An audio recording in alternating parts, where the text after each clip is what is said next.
Chères Martiniquaises, chers Martiniquais, une année qui s'achève laisse toujours derrière elle le souvenir de drames qui nous affectent, mais aussi des moments de bonheur qui nous fortifient. À ceux qui connaissent ces moments de malheur, j'adresse ici tous mes vœux de renouvellement de leur vie et de leur espérance. À ceux qui ont la chance de connaître de précieux moments de bonheur, je leur souhaite que cela perdure dans un bien-être de partage et de solidarité. La Martinique, notre cher pays, connaît aussi son lot de difficultés, mais exprime avec fierté sa détermination d'avancer. Nous sommes en effet soumis à un système économique mondial à bout de souffle. Cette situation impacte tous les pays du monde et malheureusement nous impacte aussi. La situation du chômage local en témoigne. Victime de ce système, une partie de nos jeunesses se voit contrainte de quitter le pays pour d'autres horizons. Cela, nous ne pouvons l'accepter. Pour ce faire, nous avons déjà lancé des dispositifs de soutien et de retour en faveur de notre jeunesse, qu'elle soit ici ou qu'elle se trouve disséminée de par le monde.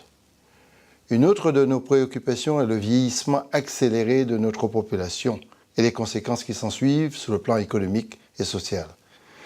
De ce fait, l'accompagnement de nos aînés et l'épanouissement professionnel des jeunes générations sont deux défis communs qu'il nous faut absolument relever.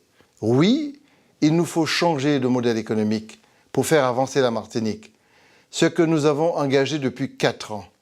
D'ailleurs, notre détermination porte déjà ses fruits avec des résultats perceptibles, encore insuffisants certes, mais probants dans plusieurs domaines. Le marché de l'emploi, qui se traduit par une baisse de 2,4% du nombre de demandeurs d'emploi. La transition énergétique. La Martinique est passée de 2% en 2010 d'exploitation des richesses naturelles à 8% en 2014. Le tourisme.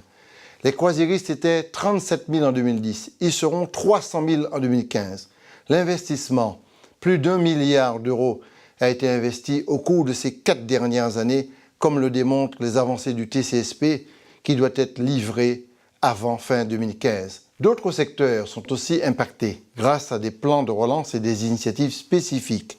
La pêche, l'aquaculture, la canne, la diversification agricole, la culture, l'éducation, la formation professionnelle, la biodiversité, la santé, le numérique.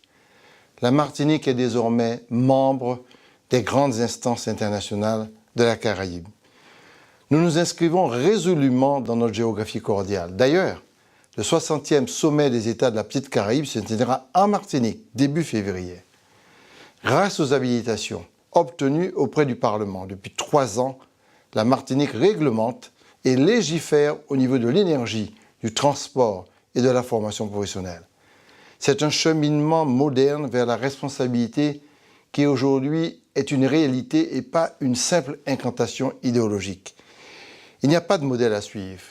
Il nous faut, avec courage et esprit d'inventivité, croire en nos atouts et travailler.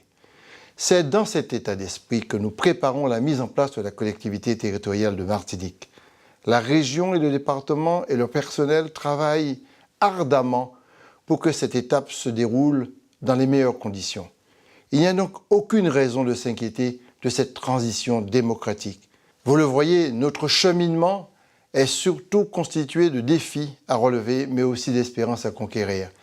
Face à la mondialisation, il faut montrer notre détermination d'accompagner notre pays au changement, à la modernisation et à l'activité, tout en consolidant les socles des valeurs culturelles et humaines qui seront les nôtres.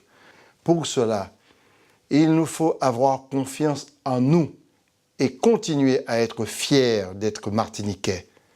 Je vous souhaite une belle et heureuse année 2015.